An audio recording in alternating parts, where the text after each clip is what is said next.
Hi friends, welcome back to our channel Sai cooking and fashion. Friends, ఈరోజు custard ice cream ఎలా తయారు చేసుకోవాలో చూద్దాము.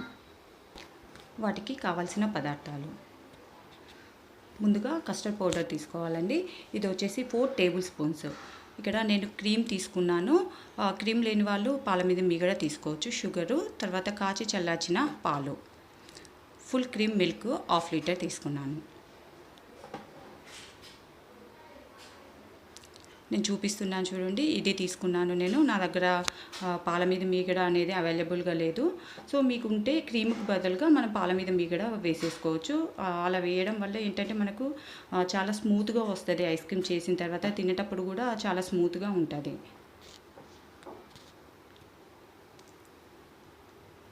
ఫ్రెండ్స్, ఇప్పుడైతే స్టవ్ ఆన్ చేసేసుకొని ఒక బౌల్ పెట్టుకొని అందులో ఫుల్ క్రీమ్ మిల్క్ 1/2 లీటర్ తీసుకున్నాను కదా, అది కట్ చేసి వేసేసుకున్నాను.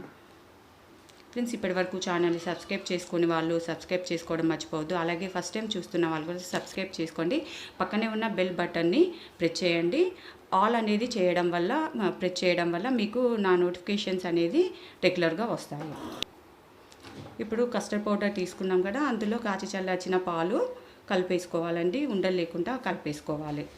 ఇక్కడ కస్టర్డ్ పౌడర్ క్వాంటిటీ వచ్చి నేను 1/2 లీటర్ మిల్క్ ప్యాకెట్ తీసుకున్నాను. దానికి 4 టేబుల్ స్పూన్స్ పౌడర్ తీసుకుంటే, కస్టర్డ్ పౌడర్ తీసుకుంటే సరిపోతుంది. మీరు 1/2 లీటర్ పాలతో చేసుకుంటే మాత్రం 2 టేబుల్ స్పూన్స్ తీసుకుంటే సరిపోతుంది. అలా మనం క్వాంటిటీ పెంచుకున్న కొద్దీ పౌడర్ క్వాంటిటీ అనేది కూడా పెంచుకోవాలి. పాలు కొద్దిగా వేడి కాగానే కలిపి పెట్టుకున్న కస్టర్డ్ మిశ్రమాన్ని అందులో వేసేసుకోవాలి. సో వేసి స్టవ్ ఫ్లేమ్ అనేది మీడియంలో పెట్టేసుకొని మనం గరిటెతోటి తింపుకుంటూ ఉండాలి.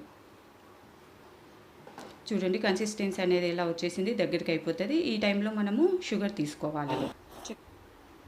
షుగర్ని కూడా వేసేసి పూర్తిగా షుగర్ అంతా మిశ్రమంలో మెల్ట్ అయ్యేటట్టుగా కలిపేసుకుంటూ ఉండాలి. ప్రాసెస్ అంతా సిమ్లోనే పెట్టుకోవాలి. మనం కస్టర్డ్ ఫ్రూట్ సాలడ్ చేసుకుంటాం కదా, అదే ప్రాసెస్. కాకపోతే ఇది ఏంటంటే చాలా థిక్గా వస్తుంది ఐస్ క్రీమ్ కాబట్టి మన కన్సిస్టెన్సీ అనేది థిక్గా ఉండాలి. చూడండి ఎంత థిక్గా అయిపోయింది. ఇది ఇంకా నేను సిమ్లోనే పెట్టి ఉడికిస్తున్నాను. ఈ టైంలో మనము ఆఫ్ చేసేసుకుంటే సరిపోతుంది. చల్లారిన తర్వాత ఇది అనేది ఇంకా థిక్గా అవుతుంది. సో అందుకే ఈ స్టేజ్లో ఆఫ్ చేసుకుంటే సరిపోతుంది. చూడండి, ఇక్కడ పూర్తిగా ఇది చల్లారిందండి. మీకు చూపిస్తున్న మిశ్రమం ఆ కన్సిస్టెన్సీలో ఉండాలి. సో నేను మిక్సీ జార్ తీసుకొని అందులోకి నేను తీసుకున్న క్రీమ్ను వేస్తున్నాను. మిల్క్ క్రీమ్ వచ్చేసి మీరు పాల మీద మీగడ తీసుకుంటే అది వేసేసుకోండి. సేమ్ నేను చూపిస్తున్న పద్ధతిలోనే ఒకసారి మిక్సీ చేసేసుకోవాలి. అది గేదె పాల మీది మీగడ అయితే చాలా బాగుంటుంది. మిక్సీ చేసుకున్న తర్వాత కొంచెం ఇలా అవుతుంది చూడండి. తర్వాత మనము చల్లార పెట్టుకున్న మిశ్రమాన్ని పూర్తిగా మిక్సీలోకి వేసేసి ఒక 2 మినిట్స్ హై స్పీడ్లో మిక్సీ చేసుకోవాలి.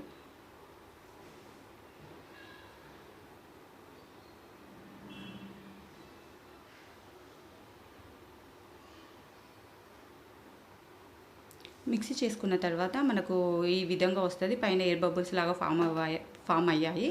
ఆ విధంగా ఫామ్ అవుతూనే ఐస్ క్రీమ్ అనేది మనకు క్రీమీ స్ట్రక్చర్ అనేది వస్తుంది. తర్వాత ఒక ఎయిట్ కంటైనర్ బాక్స్ తీసేసుకొని అందులోకి మనం మిక్సీ చేసి పెట్టుకున్న మిశ్రమాన్ని అందులో పెట్టేసేసుకొని 2 అవర్స్ డీప్ ఫ్రిడ్జ్లో మ్యాక్సిమం టెంపరేచర్లో పెట్టేసుకోవాలి. లిడ్ తోటి క్లోజ్ చేసుకోవాలండి, తప్పకుండా మర్చిపోవద్దు. 2 అవర్స్ తర్వాత ఎలా ఉందో మీకు చూపిస్తాను. సో కొంచెము ఫామ్ అయ్యిందంటే ఐస్ లాగా ఫామ్ అయ్యింది 2 అవర్స్ తర్వాత. 2 అవర్స్ తర్వాత మళ్ళీ ఆ మిశ్రమాన్ని జార్లోకి వేసేసుకొని మళ్ళీ ఒక 2 మినిట్స్ హై స్పీడులో మనము మిక్సీ చేసుకోవాలి. ఫ్రెండ్స్, ఈజీగా చాలా హెల్తీగా పిల్లలకు ఐస్ క్రీమ్ అనేది మనం ఇంట్లోనే తయారు చేసి పెట్టచ్చు. మనకి కావాల్సిన ఇంగ్రీడియంట్స్ కూడా చాలా తక్కువ. ఒకసారి తప్పకుండా ట్రై చేయండి. సెకండ్ టైం మనం మిక్సీ చేసుకున్న తర్వాత కూడా ఎయిర్ బబుల్స్ అనేది అలా వస్తాయి. అలా రావాలి కూడా, ఇందాక చెప్పుకున్నట్టుగా. సో ఇప్పుడు మళ్ళీ బాక్స్లోకి వేసేసుకొని ఎయిర్ టైట్ కంటైనర్ బాక్స్ తీసుకోవాలంటే అది మాత్రం మర్చిపోవద్దు. అందులోకి వేసేసుకొని డీప్ ఫ్రిడ్జ్లో 6 to 8 అవర్స్ పెట్టేసుకోవాలండి.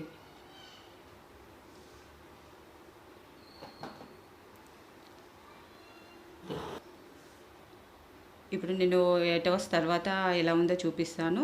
చూడండి, ఇది నాకు యాక్చువల్‌గా 8 అవర్స్ కంటే ఎక్కువ అయిపోయిందండి. కొంచెం గట్టిగా అయిపోయాది. మనం దీన్ని బయటకు తీసుకోవడానికి ఒక వాటర్ దాంట్లో ఒక 30 సెకండ్స్ పెట్టుకున్నాం అనుకోండి, అది మనకు బయటకు రావడానికి ఈజీగా బాక్స్‌ని వదిలేస్తదండి. ఈ విధంగా చేసేసుకోండి. చూడండి, ఇప్పుడు నేను తీస్తున్నాను. నాకు గట్టిగా అయిపోయింది. యాక్చువల్‌గా ఏంటంటే నాకు ఆ రోజు పవర్ ప్రాబ్లమ్ ఉండే. సో, అందుకే నాకు ఓవర్ నైట్ అయిపోవడం వల్ల నాకు గట్టిగా అయిపోయింది. దాంతో పాటుగా నా దగ్గర స్కూపర్ అయితే లేదు, ఐస్ క్రీమ్ స్కూపర్.